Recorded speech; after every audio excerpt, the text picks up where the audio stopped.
But I just want to ask, like, what's the expectation here for prairie farmers when it comes to planting, which has started in parts of southern Alberta? We're here April 1, a little bit of a delayed winter, I call it. But what are we setting ourselves up for this year? Probably nothing good as far as supply goes. We've been on allocation from suppliers now for the last 30 days, and we've been notified we're on allocation from now till the end of spring. We call it Hell Week, which is the 7 days where everybody's going full bore. Yeah. And I expect there's going to be retails and locations that just can't get the product out of the plants because they are on allocation. They are going to be allocated, depending on your organization, 10 or 40 loads a week or something like that. And it just won't be enough to compensate for the demand at the location during the peak. Is there one product that kind of stands out, as the one that could be more problematic than others, or are we talking about a basket of goods here? It's probably more a basket of goods, unfortunately, because we look at some of the facilities that we pull out of, and some of them have multiple products. So they're getting slammed with 300 or 400 trucks a day, and they just can't push them in and out fast enough. And you might be there for sulfate, but there could be 40 urea trucks that are blocking the lane in front of you, and you have to wait for them to clear to make room. So supply-wise, sulfate is fine. Phosphate will be very tight. Urea is very tight. But it's just going to be the facility's ability to load it out really is going to be the biggest bottleneck. Okay. I want to ask, like, when it comes to facilities in Western Canada, the folks that are, making these products, has everyone stayed online as expected, or has there been some more breakdowns or any other hiccups, anything that we haven't covered in the past that happened as oh darn it, oh crap type moment? Absolutely. There's been all sorts of those. It's just been consistent since really the new year. Yeah, we have had, I won't go into specifics which suppliers it is, but in Saskatchewan and Alberta, there wasn't probably a plant that was immune to some sort of unplanned maintenance. And then a couple of them have just been running, limping along, going into planned turnarounds. So right. The one that's pretty public, Carsland Nutrient is going down April 1st for their turnaround. They're going to have inventory on hand, but that's not going to help the situation. And that's a planned outage. And, 70-day turnaround, it takes a lot of planning and a lot of crew. And you just kind of pick the date that you can get those guys available to do the turnaround. And that happened to be the day. So, right. Yeah. We also have Yarraville Plain going down May 23rd for their turnaround. So we're taking two big producers offline for 70 days each. Usually that 70 days turns into 80 or 85. So that's a big chunk of the production that's out of the market. Some for the spring and definitely for summer fill. There'll be some scarcity of product as well. So I was going to ask, I want to get to summer fill in a second as well, but I was going to ask, so, I'm used to, having, folks coming to the plant to pick up fertilizer in the truck. It's just down the road. It's coming. Where you might have to wait for a little bit, but it's on its way, type of thing. Not waiting for, I'd say waiting for hours instead of waiting for days. Is that a fair expectation for this year to be like, okay, yeah, bring your trucks and we're going to load them as we can. We're waiting for hours, or is it too hard to tell if it's going to be days? I don't mean to be the glass half empty guy, but it feels like days this year.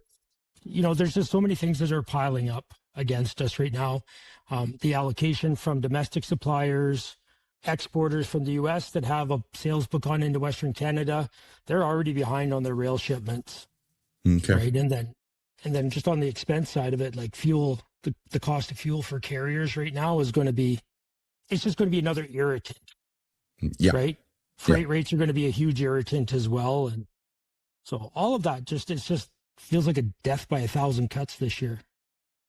And time, right? It's April 1. So it's Yes, I talked to my buddy up in Bonanza, Alberta, that's staring down 3 feet of snow and wondering when spring's going to show up. But it's April.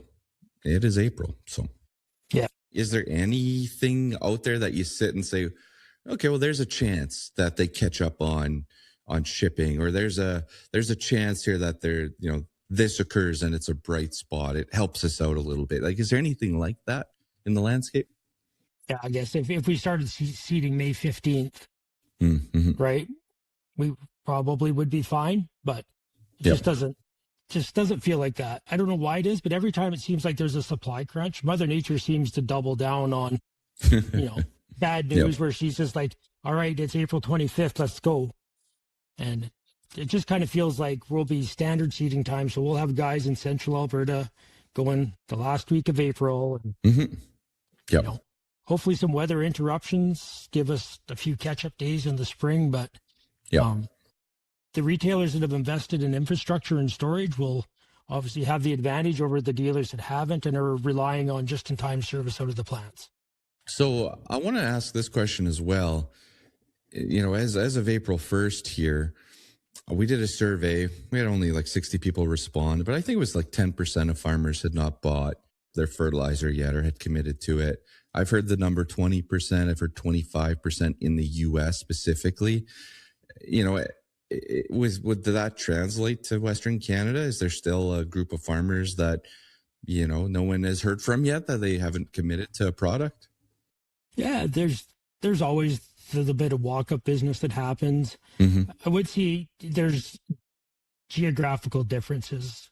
In central Alberta, we've been very fortunate to have above average yields and good cash flow for the last number of years, where I think there's some areas in the prairies where obviously, they've been 5-7 years of below average yields or drought. Yep. And that's definitely impacting their ability, right, to step in and buy. So, but I think if you were to use a generic number across Western Canada, there's probably 10 to 15% of growers left to buy. Okay. All right.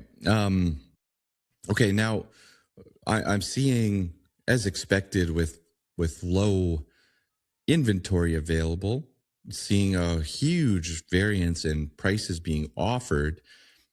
Is there still the chance like walk-up business can happen and get a product by May 15th and it's going to be tight, but it's possible? Or is there any rhyme or reason to price right now on let's say urea specifically? Oh, absolutely. The sooner you get it locked up, the better. We're still not pricing retail off of our last purchase yet. The last purchase that I've made, I paid $1,300 a ton for urea. That's going to be the delivered number. Mm-hmm. It's actually probably going to be more than that because I hadn't counted on $2 diesel. Yeah, your fuel went up a bit here. Yeah. Yeah, that's right. So yeah, I mean, we've bought $1,300 urea, not large amounts of it, but we have bought some of it. And as we work through our inventory, we will be, using that number as a cost, and we're going to try to price it above that cost, obviously. Yeah. What about availability on I know a farm's not going to be able to switch from dries to liquid, for example. It's not that easy to do, but is 2800 more readily available where a guy can go and top dress that maybe a little bit later or something? Is that a play? Yeah, absolutely. Yeah, there's better availability of UAN than there is of urea right now. Okay. And there's really good availability of ammonia, but that's a bit of a stretch for a guy just decide he's going to ammonia for spring. But yeah, UAN, the price per pound of N on UAN is less than urea today. So. Yeah,